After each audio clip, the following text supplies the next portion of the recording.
Which undrafted free agent safety has the best chance to make the Cowboys roster? All that and more in this episode of the Locked On Cowboys podcast. You are Locked On Cowboys, your Locked daily Dallas Cowboys podcast. Part of the Locked On Podcast Locked Network, your On. team every day. Locked on. Locked on. Locked on Cowboys.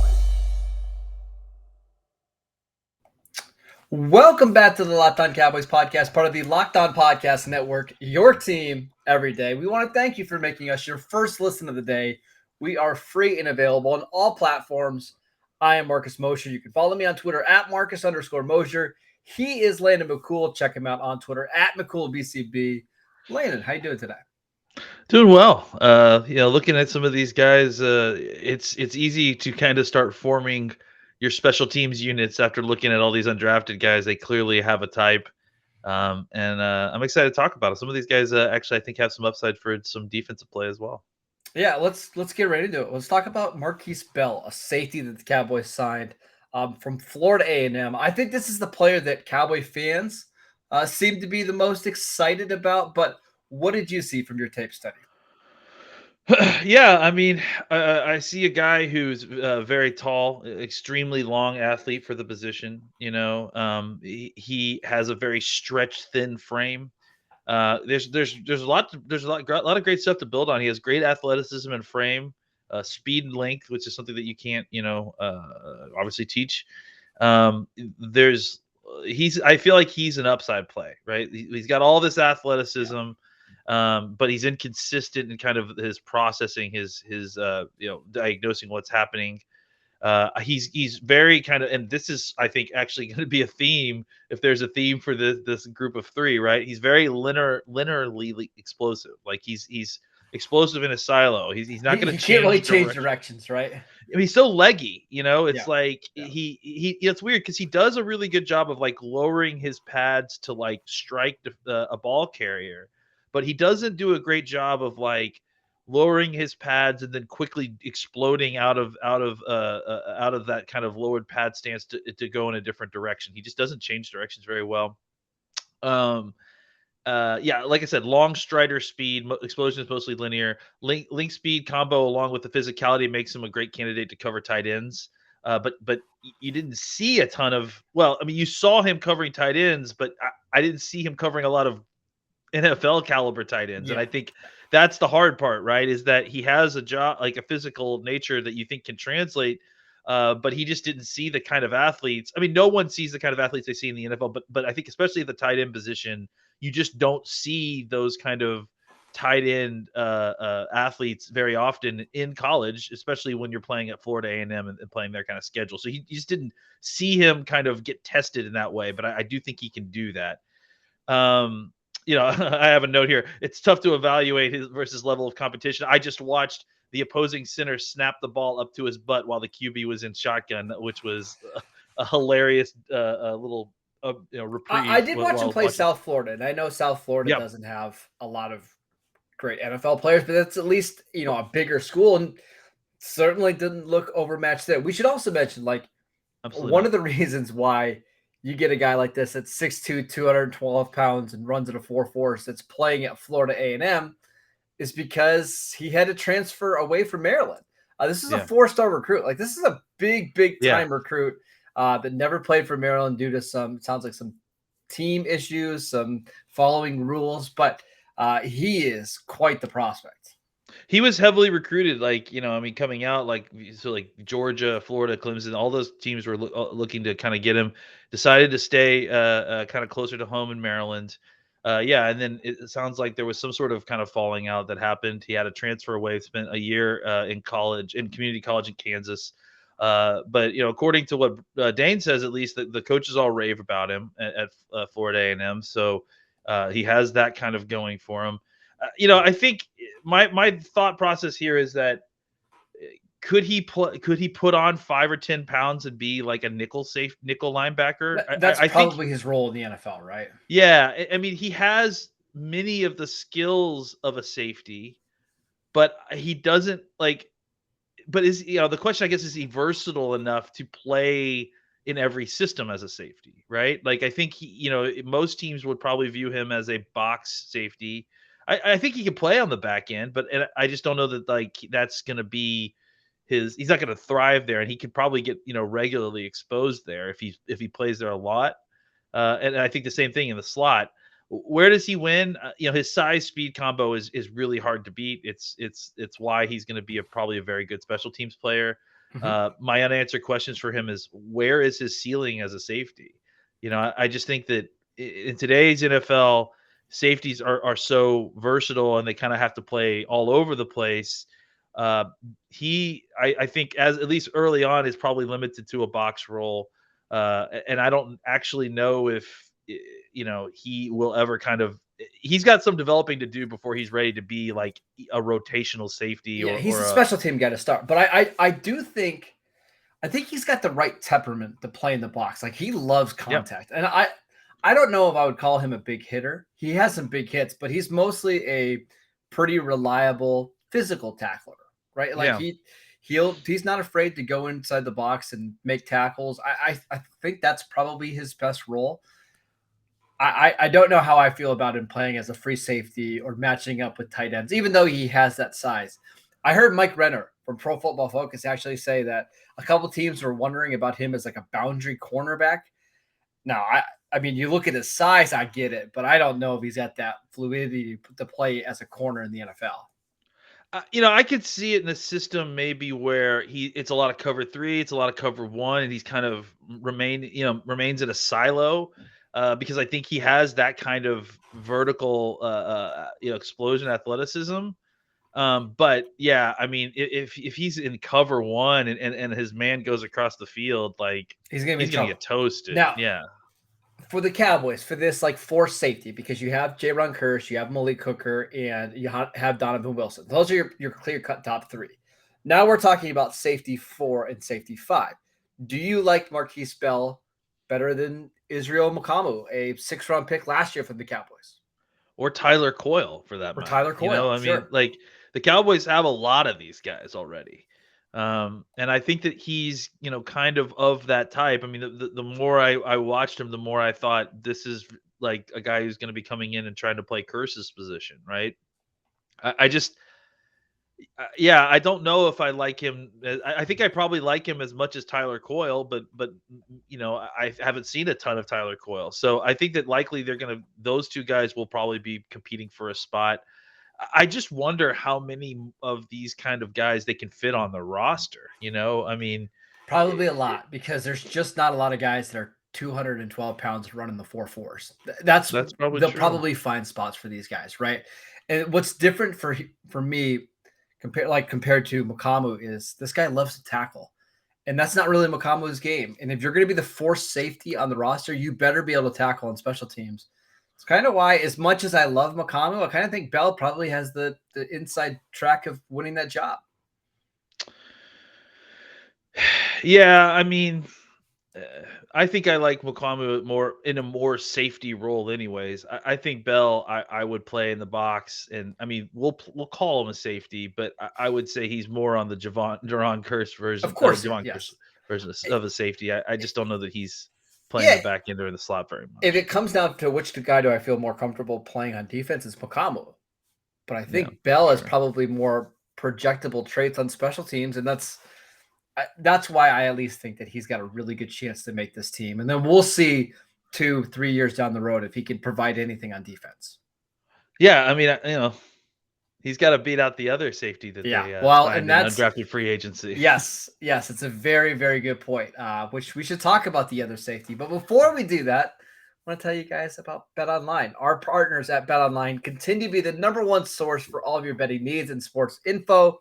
Find all the latest odds, news, and sports developments, including this year's basketball playoffs, Major League Baseball scores, fights, and even next season's NFL odds.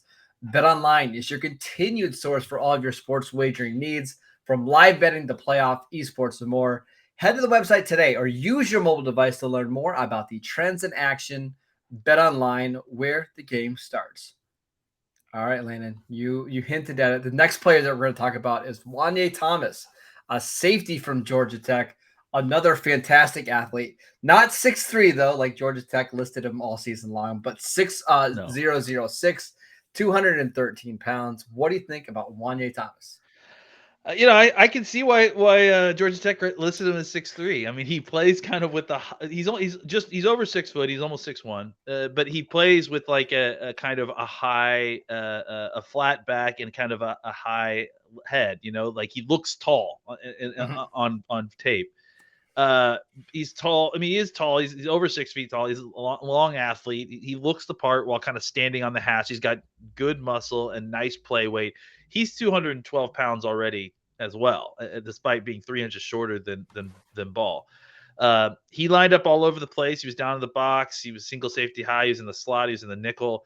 For me, again, just like Ball, his best spot is down in the box. I'm sorry, Bell. The best spot is down in the box, where I think he takes really great angles when he's close to the line of scrimmage, which can be tough for some of these guys, because the angles are so severe and they're so close that when things get bounced back out, it's tough to kind of, get a good pursuit angle. This guy doesn't have any issues with that. Real smooth pedal and shuffle, but his change of directions skills are only okay. He's a good communicator. You see him barking back there, always making sure that everyone's on the same page. According to Brugler, he had 550 plus coverage snaps on special teams. That's going to have incredible value. He has to finish better as a tackler. Yeah. I saw him unable to bring down Sam Howell on on like a 20-yard touchdown run that he made, which was embarrassing for the whole defense, but he was definitely involved in that. And what it is, I feel like, is that when he arrives to make the tackle, he leaves his feet too easily. It's like he's not even necessarily that he's diving into the guy, but it's like he's trying to, like, kind of do that like hog tie move, where you wrap around and like try to drag them down. I just don't know that he necessarily has the harumph to do that as much. I think he needs to kind of continue to drive through his targets. He uses his hands well, I think, especially when trying to fight off blockers. You saw him several different times when he's coming down into the box, where blockers are trying to get their hands on him and he's swiping them away and able to kind of get past without being impeded by the blocker. His speed turns in the back end of the defensive backfield are very smooth, but once he makes the speed turns, he struggles to kind of gather his feet and find positioning. So he gets around really quickly, but it doesn't do him any good because he doesn't gather his feet quickly and kind of make the adjustment he needs to make a play on the ball or to make a tackle. He finds the proper angle quickly and trust it and goes right away. Doesn't have any hesitation there. Dangerous if he gets his hands on the ball. Yeah. Has two 95-yard plus touchdown returns and interceptions. Not a big interception guy. I think he had 4 interceptions in 4 years. So one for every season he played. But when he gets his hands on the ball, it's dangerous. Where does he win? His tackling, his pursuit, and his angles, I think, are all excellent. He's an excellent tackler as a safety. Despite what I said earlier, I think I'm nitpicking because I think he really is. He does that very well, and his problems there are very easily correctable. Unanswered question: is he a box safety, nickel linebacker, special teamer only in the NFL, or can he kind of develop further? I like his safety skills a little bit more than Bell's. I think he has the ability to kind of play a more versatile role in the defense. And he has a ton of special teams experience. I just don't know that he is going to be as good a special teamer right away as Bell potentially could be. Well, and that's the tricky thing for me is Thomas has all the special teams experience, right? Yeah. You would think that he would come in and be able to be the better special teamer, but I wonder if that's just not going to be the case because Bell is far faster, and I actually trust Bell tackling way more. You do wonder, like in the NFL, is Bell just going to be a better special teamer? And if that's the case, he's probably more likely to make the team, even though I agree with you. I think Thomas's defensive tape alone is better. He's just more reliable. Even then, I mean, he's kind of inconsistent, but I think he's more reliable than Bell. I think you can have him do more. I think they both probably play this same position, that box safety, hybrid nickel guy, but I probably trust Thomas more. So between these two guys, which one do you think has the better chance to make the Cowboys roster? Man, I think it's going to be tough. I honestly would not at all be shocked if Juanyeh was the guy that that came away with it. He is quite a bit Because younger as well. yeah, and I think that the defensive upside aspect of it, is enticing. And on top of that, it's not like he's a slouch in the special teams game. I mean, we could get there and find out that Juanyeh's better. I wouldn't be shocked at all Could because happen. he has so much experience there. I think it's kind of tough to judge these two. I mean, I would imagine that the coaches are really excited to kind of get both these guys in and get through some special teams practices just to kind of get a feel for how well, besides what they've seen on tape, how well they're able to get down the field and kind of sort through the trash and make tackles. Because ultimately, I think that's kind of going to be kind of the deciding factor on who gets the better positioning in the race to try to make the roster. My guess is that only one of Juanyeh Thomas, Markquese Bell, and Tyler Coyle makes the team, right? That makes sense. Another one of those guys would be in the practice squad, but I don't know if they have room for two of these guys. It will be interesting to see if Coyle has put on enough weight that he's actually going to be considered a linebacker this year. Maybe he's at rookie minicamp this week. Yeah, so we should get some information coming out. But yeah, I agree. I think if they're all safeties, there's just no way that all three of those, or even frankly two of the three of those guys, will make the team unless they really It's gotta stretch be one things. of them. Just one of these guys is going to make the team. Yeah, I tend to agree. So which one you like? Juanyeh Thomas a little bit better?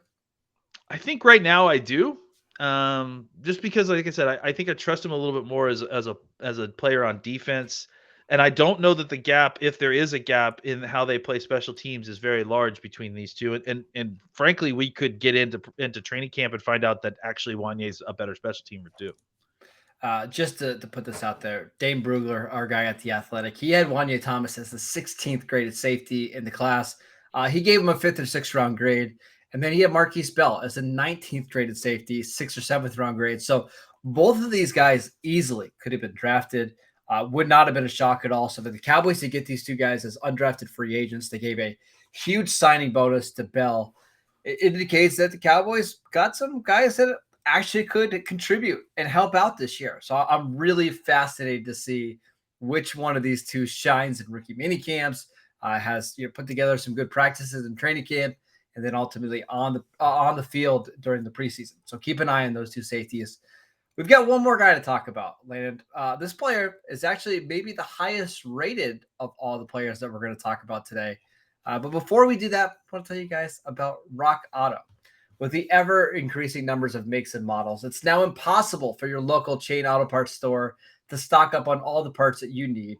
Rock Auto has everything from engine control modules and brake parts, motor oil, and even new carpet. Whether it's for your classic or your daily driver, get everything you need in a few easy clicks delivered directly to your door. Best of all, prices at rockauto.com are always reliably low. So go to rockauto.com right now and see all the parts available for your car or truck. Right, Locked On in the How Did You Hear About Us box, so they know that we sent you. Amazing selection, reliably low prices, all the parts your car will ever need. Visit rockauto.com today. All right, the last player that we're going to talk about today is a linebacker from Texas A&M, Aaron Hansford. I've seen some people today, some bold predictions predicted. Not only is he going to make the roster, he's going to be like the third linebacker this year. Wow. So people are really, really excited about Hansford. What did you see on tape? Well, I will say just up front that I do think that he is the best of these three at their natural defensive position, right? I Like would agree. of these guys, I see him, making it as a linebacker, the most likely to make it at their position on defense, right? He's got really good size and length. He's well put together. He's just over 6'2", just under 240. He's got decent length. He's got big hands. He's got a nice wingspan. Those are all nice things to work with. He's a former wide receiver. He came into college as a wide receiver, and you kind of see that body type with him. He's got a very kind of slim waist, and he's just very athletically built. Because of that as well, he's a very good runner. He can open up and run. We don't have his 40 time listed here, but in his pro day, he ran I think a 4.6 with the 1.6 split, which is decent for 240 pounds. Mm-hmm. He has kind of longer legs, and he does a good job of using those long legs to kind of slide between gaps when he's moving parallel to the line of scrimmage. He covers a lot of ground that way. You will see some false steps and some uncertainty on tape. Seems timid at times to pull the trigger. He's not always sure of what he's looking at, and when he is sure, sometimes he's wrong, and he has to kind of backtrack a little bit and rely on his speed and his athleticism to kind of make up for that. He seems like a very smart player. Like he may not be a great processor of information post snap, but pre snap he seems to be very vocal and very much involved in making sure that the defense took all the checks and they understood what the alignment is supposed to be. So he seems to understand the defense very well. But that doesn't necessarily translate to post snap processing speed, where I think he kind of struggles. You could, like I mentioned, you could tell he's a former wide receiver by his physique and instincts, but instincts not necessarily in a good way. Also, the number one makes him look really skinny, but yeah, that's part. That's if you notice that I thought for sure my order I watched them was Hansford, Juanyeh Thomas and Bell, and I thought we were going to have 3 number ones all being reviewed in one. And I got really upset when I found that Bell was 5. Yeah. He looks good in those kind of country zone drops, right? Where he's just going to a spot and then just keeping his head on a swivel. And he's really good at he's agile and he's really good at kind of click and closing down on crossers that are coming into his zone. He just has inconsistent technique. You'll see him use the wrong shoulder for outside leverage, and then he'll lose contain. Like I said, you'll see times when he gets fooled by play action and everyone else has kind of gotten back to their spots in time, and he's kind of like the last guy to do that. I think that there's some talk about the fact that he's young to the position and that maybe he can have, some growth here. But the truth of the matter is he's a 3-year starter at linebacker in college, and he played linebacker in high school as well. It's not like he is, just learning how to play defense or learning how to play linebacker. He has experience here, and although it looks, based on what I've seen, like he's improved in some areas of his game, I don't know that the instincts are getting better than where they are. So, Mike, where does he win? Rangy athleticism. He can get sideline to sideline, and he's got good length to get there, to get through the trash and to make the tackle. My unanswered questions are his instincts improvable at this point, or is he kind of tapped out in that area? And if so, it's not it's not the end of the world. It's just going to keep him from being probably more than a replacement level starter for his ceiling in the NFL. A couple people are really high on Hansford. Daniel Jeremiah had him inside his top 150. Wow. Lance Zierlein at the NFL Network had him inside his top 125. He actually gave him a 4th round grade. So there are people that really, really like him. But I agree with you on just about everything. I think he's an explosive athlete, but I don't think he's like Deion Jones or anything like that. Like he's got good speed. I don't think it's elite speed. But if he's coming downhill, I think he can be pretty disruptive. I actually thought he's a better blitzer than what maybe people gave him credit for. And I kind of think that's maybe his role in the NFL. Maybe he's going to be more of a middle linebacker, even though his instincts and eyes aren't the most disciplined. But yeah, I mean, there's a lot of talent here. Again, you get a 6'2" linebacker that's 240 pounds and runs in the 4.6s with SEC production. Why not? I think the biggest concern for me is durability. He missed almost the entire 2016 season with an injury. He missed the entire 2018 season with an injury. That's when he was still playing receiver. He's only played, like 20-something games as a linebacker, or started 20-something games as a linebacker in college. How long is it going to take him before he's ready to play an NFL game? I don't know. And then when you add on top of it that he's already 24 years old, he better be able to play on special teams. Otherwise, he's not going to make this team. Yeah, and that's my concern too, right? Is that how good is he going to be in special teams? I mean, he's not like he's got good speed for his size, but it's not great speed like you mentioned. How much is that going to serve him in special teams where you're surrounded by guys who are just there because they're great athletes, right? We'll see. I kind of thought he was sort of like an Anthony Hitchens type, right? Sure. I think he's a guy that can be part of your defense eventually, and maybe not maybe he's the worst player on your defense, but he's not that bad. You know what I'm saying? Yeah, Like yeah. that's kind of the feel here. I tend to think that he's likely going to end up being a kind of rotational backup linebacker who, if he can find his way to kind of be a little bit of a special teams player, could hang around to the league for a couple of years. The good news for Hansford is that the Cowboys' depth at linebacker is not great, right? Yeah. Because you have Parsons, who's going to float in and out of, being an edge rusher linebacker. You've got Leighton Van Esch. You've got Jabril Cox coming off a torn ACL. And then it really, really drops off. It's Luke Gifford. It's Devin Harper, who we talked about. Damone Clark is not going to play this year. There's spots open. So if he just looks semi-competent in training camp and in the preseason, I think he could make this team. Yeah, I mean, I think like you said, the good news is the Cowboys don't have a ton of depth at the position, so they may have the ability to be a little bit patient here. The problem is that they need him to be a decent special teams player because they just can't afford to have so many so many of their linebackers not able to play special teams, right? Like and that's the question I had for you is after watching his tape compared to Devin Harper, who the Cowboys took in the 6th round, I believe. Which one do you like better? I think Harper is likely to be the more likely guy to make the team simply because I think the special teams. Yeah. And there's upside there, I think. I don't disagree. I mean, in terms of which one do I feel comfortable, like if we had a game tomorrow and I needed a third linebacker to play, it's Hansford. But that's not the case, right? I feel better about Harper on special teams and what he could do for you 2 years from now.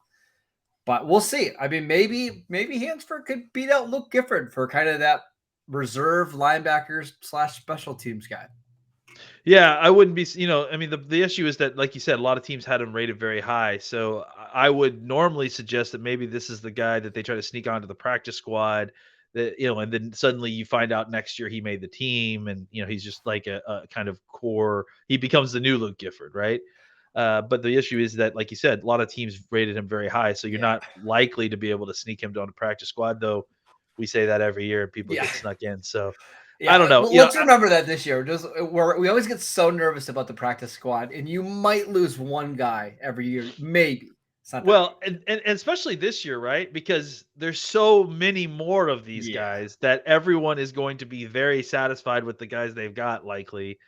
So yeah, it's probably even easier to sneak those guys on. So yeah, I mean, it'll be interesting to see exactly, all of these 3 of these guys. I think it's the most important reps they're going to take in mini camp and early on in training camp, I think, will be special teams reps to see exactly where their pole positioning is to make the team.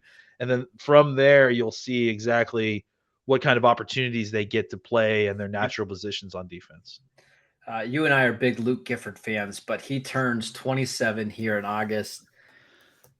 You kind of know after a few years, right? Whether you have something, it's probably, I would be shocked if something happens now with him, right? Like if he turns into it like a starting caliber player, I would be floored. I just don't see that happening. I'd rather keep Hansford on the team because he's cheaper and maybe there's a little bit more upside here as an actual linebacker in the NFL. Yeah, at a certain point, Gifford's actually going to command actual money. I don't know about good money. I think this year it went up quite a bit. Yeah, and I imagine, after that, it's probably going to continue to go up because he's technically a veteran. He's going to get out from underneath the kind of restricted free agent situations. And I think this may be his first year out of it. So next year will be pricey. And I don't think you want to pay a guy like Luke Gifford anything. So you basically, you find his replacement, you start developing him. His cap number right now is 1.1 million. The Cowboys can actually save about $1 million if they release him. It's too much for that guy, right? You want that player to have a cap hit of 8. I'm looking at some of the guys last year at the bottom end of the roster, like Tyler Coyle, 700,000. Is that a huge difference in terms of actual cap space on the cap? No, not really. But if it's close, go with the guy that's younger and that's a little bit cheaper, right? Every little bit counts, and especially when you have high-priced guys at the top, you need to find ways to scrimp and save on the bottom end of your roster. There isn't a huge talent difference between someone who's $1 million versus a $700,000 linebacker. the money is probably worth more to you in bulk when you make several of those deals. And the way to kind of do that cheaply and still retain high levels of talent is through the draft and through undrafted free agency. All right, so there we go. That's our second day of covering UDFAs. Tomorrow, we're going to be talking about 3 pass catchers. And I don't know if you got a chance, Landon, yet to watch any of these guys' tape, but a couple of them are pretty fun. One of the players I know a site had as a 4th-round graded player. So a couple of guys that people really, really like. I'm excited to get into it. Follow the show wherever you get your podcast. Check us out on YouTube. You guys have been crushing it over there for us. We really appreciate that. You can follow the show at Locked On Cowboys. You can follow Landon at McCool BCB. I am at Markquese _Mosher. We'll see you guys next time.